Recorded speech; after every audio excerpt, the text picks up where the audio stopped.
ನಮಸ್ಕಾರ ವೀಕ್ಷಕರೇ. ಕರ್ನಾಟಕದಲ್ಲಿ ಸಾಲ ಮನ್ನಾ, ರೈತರಿಗೆ CM DK Shivakumar bumper gift. ಕರ್ನಾಟಕದ ಮುಖ್ಯಮಂತ್ರಿಯಾಗಿ ಅಧಿಕಾರ ಸ್ವೀಕರಿಸಿದ ಬೆನ್ನಲ್ಲೇ ಡಿಕೆ 6ನೇ ಗ್ಯಾರಂಟಿ ಯೋಜನೆ ಜಾರಿ ಮಾಡಿದ್ದರು. ವಿದ್ಯಾರ್ಥಿಗಳಿಗೆ ಉಚಿತ ಬಸ್ ಸೌಕರ್ಯ ಒದಗಿಸಿದ ಬೆನ್ನಲ್ಲೇ ರೈತರಿಗೆ ಭರ್ಜರಿ ಗುಡ್ ನ್ಯೂಸ್ ನೀಡಲು ಡಿಕೆ ಶಿವಕುಮಾರ್ ಸಿದ್ಧತೆ ಮಾಡಿಕೊಳ್ಳುತ್ತಿದ್ದಾರೆ. ಅದರಲ್ಲೂ ಸಂಕಷ್ಟದಲ್ಲಿರುವ ಸಣ್ಣ ರೈತರ ಸಾಲ ಮನ್ನಾ ಮಾಡುವ ಕುರಿತು ಡಿಕೆ ಶಿವಕುಮಾರ್ ನೇತೃತ್ವದ ಸರ್ಕಾರ ಗಂಭೀರ ಚಿಂತನೆ ನಡೆಸಿದೆಯಂತೆ. ತಮಿಳುನಾಡಿನಲ್ಲಿ ಹೊಸದಾಗಿ ಅಧಿಕಾರಕ್ಕೆ ಬಂದ ಸಿಎಂ ವಿಜಯ್ ರೈತರ ಸಾಲ ಮನ್ನಾ ಘೋಷಣೆ ಮಾಡಿದ್ದರು. ಕರ್ನಾಟಕದಲ್ಲಿಯೂ ಕಾಂಗ್ರೆಸ್ ಸರ್ಕಾರ ಅಧಿಕಾರಕ್ಕೆ ಬರುತ್ತಿದ್ದಂತೆಯೇ ಸಾಲ ಮನ್ನಾ ಆಗುವ ನಿರೀಕ್ಷೆಯಲ್ಲಿ ರೈತರು ಇದ್ದರು.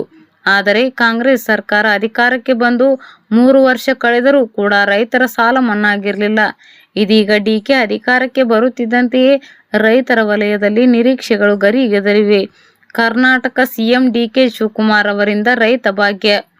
ಮುಖ್ಯಮಂತ್ರಿಯಾಗಿ ಪ್ರಮಾಣ ವಚನ ಸ್ವೀಕರಿಸಿದ ಬೆನ್ನಲ್ಲೇ ಯುವ ಜನತೆ ಮತ್ತು ವಿದ್ಯಾರ್ಥಿಗಳಿಗೆ ಉಚಿತ ಬಸ್ ಪಾಸ್ ಘೋಷಿಸಿರುವ ಡಿಕೆ ಶಿವಕುಮಾರ್ ಮುಂಗಾರು ಹಂಗಾಮಿನ ಸಿದ್ಧತೆಯಲ್ಲಿರುವ ರೈತರ ಸಾಲದ ಹೊರೆಯನ್ನು ಇಳಿಸುವ ಸಲುವಾಗಿ ಯೋಜನೆಯೊಂದನ್ನು ರೂಪಿಸಲಿದೆಯಂತೆ. ಹಾಗಾದರೆ ಡಿಕೆ ಶಿವಕುಮಾರ್ ಸಾಲ ಮನ್ನಾ ಯೋಜನೆಗೆ ಜಾರಿಗೆ ತಂದ್ರೆ ಯಾರಿಗೆಲ್ಲ ಲಾಭವಾಗಲಿದೆ ಅನ್ನೋ ಮಾಹಿತಿ ಇಲ್ಲಿದೆ ನೋಡಿ. ಸಾಲ ಮನ್ನಾ ಯೋಜನೆ ಯಾವ ರೈತರಿಗೆ ಲಾಭ? ಪ್ರಾಥಮಿಕ ಕೃಷಿ ಪತ್ತಿನ ಸಹಕಾರಿ ಸಂಘಗಳಲ್ಲಿ ಸಾಲ ಪಡೆದಿರುವ ಸಣ್ಣ ಮತ್ತು ಅತಿ ಸಣ್ಣ ರೈತರಿಗೆ ಆದ್ಯತೆ ನೀಡಲಾಗುತ್ತಿದ್ದು, ಪ್ರತಿ ರೈತರ ಕುಟುಂಬಗಳಿಗೆ ತಲಾ 1 ಲಕ್ಷ ರೂಪಾಯಿವರೆಗೆ ಸಾಲ ಮನ್ನಾ ಆಗುವ ಸಾಧ್ಯತೆ ಇದೆ. ಹವಾಮಾನ ವೈಪರೀತ್ಯದ ಜೊತೆಗೆ ಆರ್ಥಿಕ ಸಂಕಷ್ಟದಿಂದ ಕಂಗಾಲಾಗಿರುವ ರೈತರಿಗೆ ಮರು ಸಾಲ ಪಡೆಯಲು ಅನುಕೂಲ ಕಲ್ಪಿಸುವುದು ಸರ್ಕಾರದ ಉದ್ದೇಶವಾಗಿದೆ. ಕರ್ನಾಟಕದಲ್ಲಿ ರೈತರ ಸಾಲ ಮನ್ನಾ ಮಾಡಿದ ಮುಖ್ಯಮಂತ್ರಿಗಳು ಯಾರ್ಯಾರು?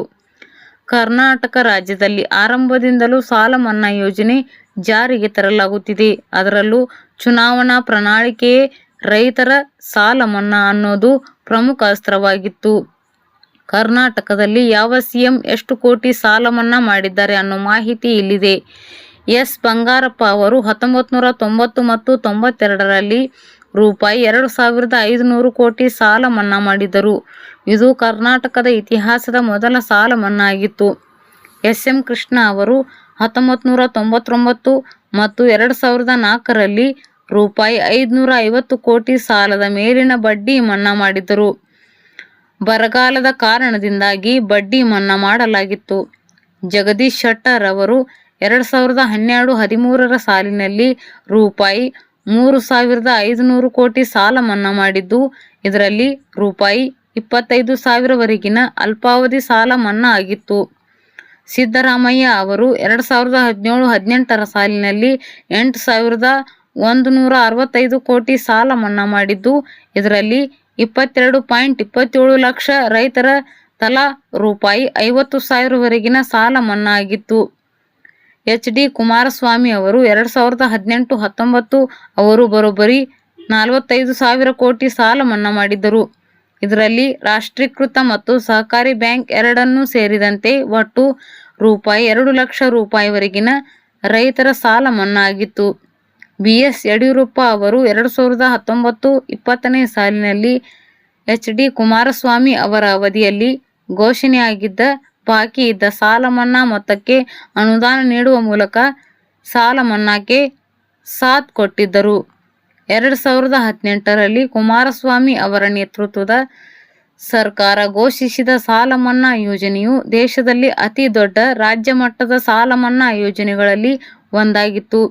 ಕಳೆದ 15 ವರ್ಷಗಳಲ್ಲಿ ಕರ್ನಾಟಕದಲ್ಲಿ ಅಧಿಕಾರಕ್ಕೆ ಬಂದಿರುವ ಸರ್ಕಾರಗಳು ಬರೋಬ್ಬರಿ ರೂಪಾಯಿ 65,000 ಕೋಟಿಗೂ ಹೆಚ್ಚು ಸಾಲ ಮನ್ನಾ ಮಾಡಿವೆ. ಕರ್ನಾಟಕದ ನೂತನ ಮುಖ್ಯಮಂತ್ರಿಗಳಾಗಿರುವ ಡಿಕೆ ಶಿವಕುಮಾರ್ ಅವರು ಸಣ್ಣ ರೈತರಿಗೆ ಕನಿಷ್ಠ ರೂಪಾಯಿ 1 ಲಕ್ಷ ಸಾಲ ಮನ್ನಾ ಅಥವಾ ಬಡ್ಡಿ ರಹಿತ ಸಾಲ ಮಿತಿಯನ್ನು ಹೆಚ್ಚಿಸುವ ಸಾಧ್ಯತೆ ಇದೆ. 2026-27ರ ಬಜೆಟ್ನಲ್ಲಿ ಕೃಷಿ ವಲಯಕ್ಕೆ ಹೆಚ್ಚಿನ ಆದ್ಯತೆ ನೀಡಲಾಗಿದ್ದು, ಶೂನ್ಯ ಬಡ್ಡಿ ಸಾಲ ಯೋಜನೆಯನ್ನು ಮತ್ತಷ್ಟು ಬಲಪಡಿಸುವ ಸಾಧ್ಯತೆ ಇದೆ.